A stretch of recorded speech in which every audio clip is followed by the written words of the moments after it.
right, have at it. The last few days, people have asked you about resting Frank. Is that something you've always done in the past with guys, or does it just depend on the player and maybe the length of the bench and kind of what you have as far as backups and stuff?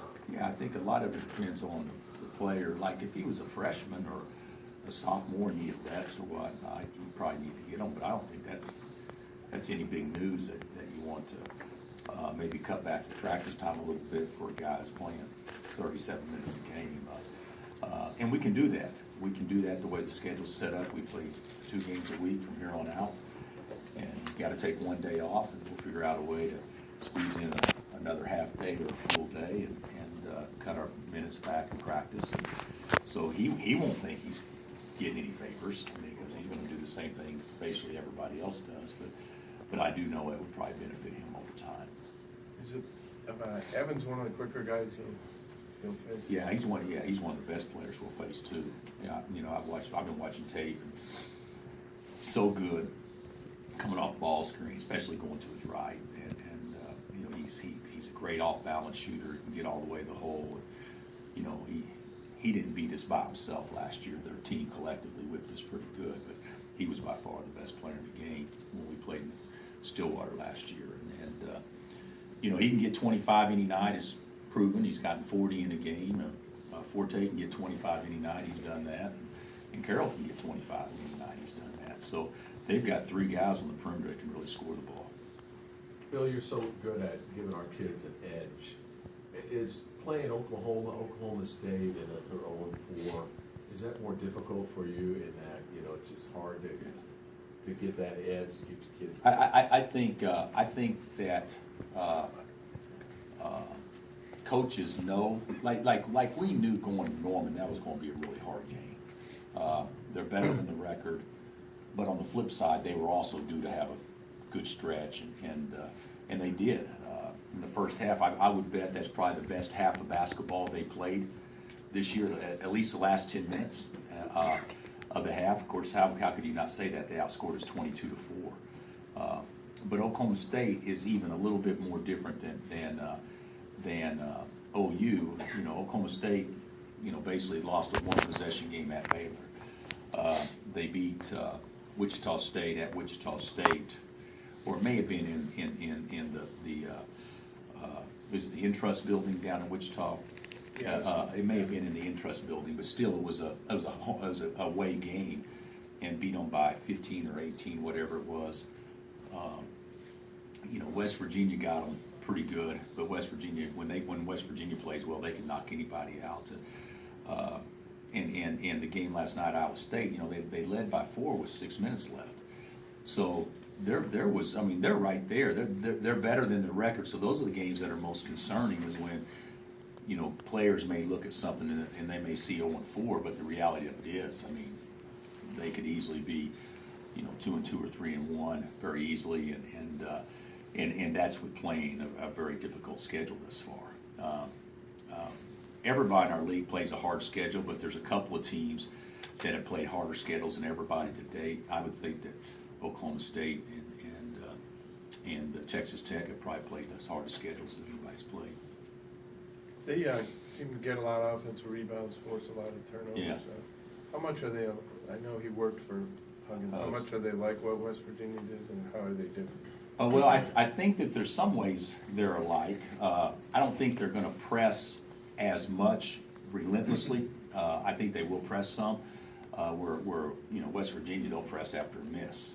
They'll just go trap the ball wherever it is. And I don't think Oklahoma State will do that as much, but Oklahoma State will probably pressure every bit as much as West Virginia in the half court. And then offensively, they do something totally different. Brad's running, the old Johnny Orr offense. Dana Altman perfected it at Creighton, and they're doing a great job. He ran it at Stephen F., and they're doing a great job with it in Stillwater. But it's different if you've never seen it, which we haven't. It could really trip you up. So I'm glad we got a couple of days to prepare for them. But I think there's some similarities in philosophy. Pressure, turn people over, create extra possessions, those type things. The way they go about it's a little different than Huck. So, what kind of an advantage is that for him to step in and have a guy like Juwan waiting there? Well, you know, this is just a fact. You know, Travis drew a short straw last year with Forte and Evans being out. I mean, you got arguably the two leading scorers in the backcourt in the league, and you don't have either one of them. So, and then Brad was able to inherit that, plus a kid Carroll that has really gotten much better this year with the new system or whatever the case would be. So, I think he benefited from that without question. I think he'd be the first to tell you that. I know, you know, we won more games when I got here because Simeon and Langford and Miles were still here. I mean, that's kind of how it goes sometimes. But certainly Evans, when he's playing well, and you know, he's been nicked up just a little bit this year, but when he's playing well, he's as good as any point guard in the country. He's really a good player. You were able to win Tuesday without much from your bench. How important is it to get those guys going moving forward? Well, it is. It's imperative. We should have 7 starters. You know, when you look at our team, instead of saying we're only playing 7, you should say, well, yeah, they got 7 starters, and that's a way that you obviously would spin it as a positive rather than a negative. I mean, a lot of people would like to have 7 starters, and I think it's all those guys have shown over time that they could all easily be that. So, and when Doak was here, we should have had 8 starters. I mean, it is imperative that LeGerald and Carlton produce. What are you seeing out of LeGerald right now? I think he's doing fine. I don't think he's very active. You know, he's not rebounding, not creating extra possessions. I looked at the stats today. Where's Jesse? I looked at the stats today, and the most amazing. Everybody talks about LeGerald's shooting stuff, and you know, he's shooting. I think he and Svi are both shooting about 44% from 3, which is, we wouldn't have never thought that. But we would think in 405 minutes he'd have more than 9 steals. You know, a guy that athletic and active. So I mean, I'm not real good in math, but that's about what, a steal every 50 minutes, which a guy like that can't be. So that tells you that I think the thing that he can improve in as much is his activity. And we said this a lot, but it's a fact. It's a fact. He and Josh should be our best 2 offensive rebounders, and Josh is at times, but LeGerald hasn't been. And of course he should be a much more active on the defensive end. And that's not being mean, or that's just a fact. If you want to know how he can get better, that would be an area that he can definitely get better at. And everybody's got areas they can get better in. You've talked a lot about, you know, guys focus on the right things and then the rest falls in place. Defense and then your offense comes. Is that hard for Carlton? I mean, is he more offensive minded? Yeah. There's no question. CB may say that's the way he thinks, but that's not in his core. He's always been a guy that scored the ball pretty easy and shot a lot of jumpers and those sorts of things, which is fine. I mean, there's nothing wrong with that. But I do think I thought Carlton, after watching the tape, played pretty actively in Norman. Said you liked having a couple extra days to prepare for their offense. What system-wise, what makes it difficult? Well, it's just something you'll see once a year, period. You're not going to see it. No, you won't. You'll see it twice a year, maybe 3 times a year, but it'll all be by Oklahoma State. You're not going to play anybody else in America that does the things that they do the way they do it. Oregon may run a version of it or whatnot, but they run it. It's different, and certainly it's Frank put it in at K-State the year we held Pullen to 38. So obviously we didn't really guard it that well at that particular moment. So and I think Oklahoma State runs it better than what K-State did back then, at least the offensive part. And Bill, we talk a lot about what your 4-guard lineup does in the half court. What does it do for you guys once you get a defensive rebound and then start transition? What does it do for that aspect?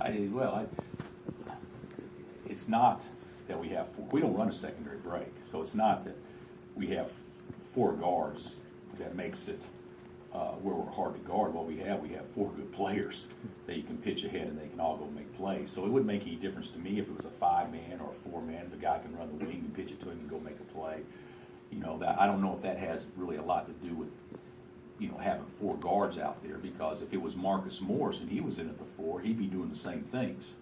that the guards would be doing. I just think we have some good playmakers in the open court. Outside of foul trouble, have you given any thought to 5 guards out there, Vic instead of the big? No, not really. No. I get we'll have to do it some. Yeah. I mean, at some point in time, we'll have to do it. Maybe late game when they're set, when we got to defend 3. But Landon's hard to take out because Landon's such a good defender and a rebounder. He's hard to take out, and he's smart too. What's Landon doing maybe differently now that he wasn't doing a month ago? Well, Landon's a pretty tough guy, and he doesn't complain much. But he's healthy. I don't know that he was ever healthy early. And then when you want to start and you want it real bad and you're not 100%, you don't really let on to anybody that you're struggling because you don't want the coach to say, well, Harry, you take some time off until you get well, because you want to be out there all the time. So I think he's feeling better physically, and then B, he's just playing to his size. He's doing what he can do. He's a great defensive rebounder. He's an opportunistic offensive rebounder without question. Some of the best possessions we've had all year is because of Landon's kept balls alive and stolen us some extra possessions. And he's our best talker and he's our best defender in the post area. So I don't know that he's doing anything exceptional offensively that's a lot different than what he's done in the past, except just play to his strengths. He's trying to score before he catches, and he's shooting a higher percentage from the free throw line, and I think his confidence level's higher because he knows he's going to be out there. Is the big kind of the key to having success when you go to 4 guards, that one big? Well, you can say that. The team that was the hardest to guard that I can remember in recent memory was Missouri, when they had their great team, when they played Ratliff at the 5. He was really a 4-man playing the 5. He played Kim English at the 4, and Dimon and Dixon, and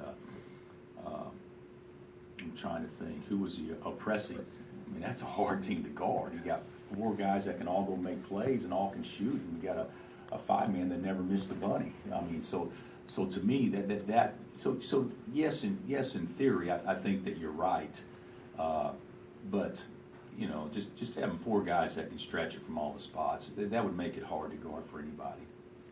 I think you guys went from non-con shooting, I think a little over 50% in free throws. Now you're leading the Big 12. Any reason for the turnaround? I mean, is that something you stressed? Yeah, since we're really coached up free throws in the last 4 games. I mean, do you have to talk about it, or do you just? We don't talk about stuff much. You guys break this down far more than we break it down in film or in practice or whatnot. All right, everybody on the free throw line. We're going to shoot for 7 minutes, or when you're not in the game, everybody's shooting free throws, or whatever it is. But it's not something that we spend a lot of time dwelling on that. What would you like to see from Lightfoot or Colby that would kind of make you trust them more to use them more in the Big 12 games? I would say just being able to carry out defensive assignments and play smarter. There's some things like Mitch. I want to play Mitch, and he got in the game the other day, and it's not that it's that complicated, but we're ball screen defense, and we're in what we call 32, and he forgot to hedge a ball screen. The guy just went and made a layup, and you can't have that. I mean, it's an easy play, and I think it's not that he can't do it. It's just that he gets excited right now, and he's trying too hard. But he'll do much better when I can put him out there and just keep him out there. He'll do much better. The other day, Carlton got 2 and Landon had 1, so I said, well, let's play, instead of Landon taking a chance on getting his second with 7 minutes left in the half or 6, let's play somebody else to see if they could do it. And in that little stretch there, it was a really bad stretch, and it wasn't all on them, but coincidentally, they were in the game, so they didn't get a chance to play as much. But if I say that, you can't set moving screens. You got to come to a jump stop before. I mean, just little things like that, and you get out there, and it doesn't quite happen that way. And next thing you know, you've got 2 turnovers in 2 minutes, and gave up a layup, and now let's get Landon back in. So I just like for him just to be solid defensively. Bill, from what you've seen over the first few weeks, top to bottom, could this be about as good as the Big 12's been since you've been here? Yeah, I think it is. I mean, we've had some good years where the league's been really good. But I don't think I can remember, last year, I think we were one for a while, OU was one for a while, Iowa State and West Virginia all got in the top 10 at some point in time. And maybe Baylor did too, I can't remember. But we may have had 5 teams last year that worked their way at some point in time in the top 10. That probably won't happen this year. But I do think that the league is as good as it's been. And you look at it, I mean, TCU's much improved. They go to Texas and win. Texas Tech's better. We saw that. And even though they were good last year. Kansas State, they're 2 close games away from being 4-0. So the league is definitely better. I don't know if we're quite as top-heavy as we were last year, but I think there's more balance. Point guard, the best position in the league, you think? Yeah, I do. I watched Monty Moore's last night. Yeah. He was spectacular. And then you got Evans, who can go for huge numbers. And you look at what Stokes is playing really, really well at K-State. And the transfer from Miami at Baylor's excellent. And then West Virginia, they got about 3, but certainly Carter and Miles are playing at high. I mean, there's some really good guards in our league. Hey, Bill, Brad he's taken this from Huggins and from Frank, and then he plays a lot of guys in his rotation. Is that any easier or harder to do as a first-year coach in a program? Or? I don't know. I don't know. I would say, if anything, probably easier to do. Put guys out there and let them go, and your first year you got to win games. Don't get me wrong, but I would say sometimes when you go into a situation, you're more open to doing some things that you think in your mind are the things you want to do than maybe after you've been in a place and kind of set in your ways like I am here. So I would say it'd probably be a little bit easier maybe to play that many guys early. I don't know if anybody's playing more guys than what Beard's playing at Texas Tech. I mean, he subbed 3 guys every dead ball against us, it seemed like. And Brad's going to sub a lot. Bob subs a lot. Maybe it's just from certain coaching families, that's a philosophy. But there is something to having fresh guys in there all the time.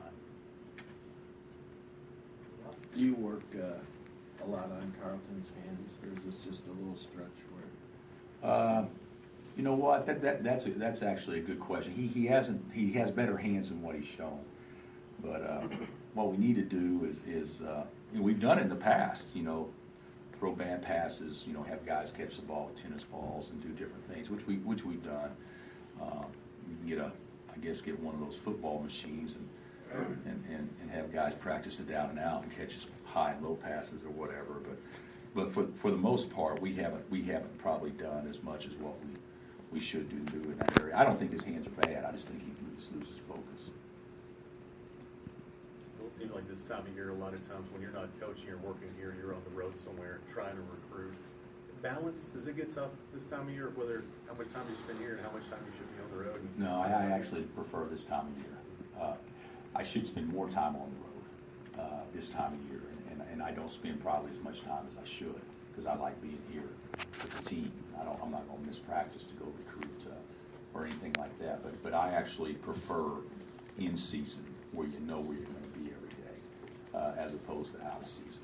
To me, this is much more relaxing from that standpoint than what it would be in the spring or the fall. Anything else? Thanks, Coach.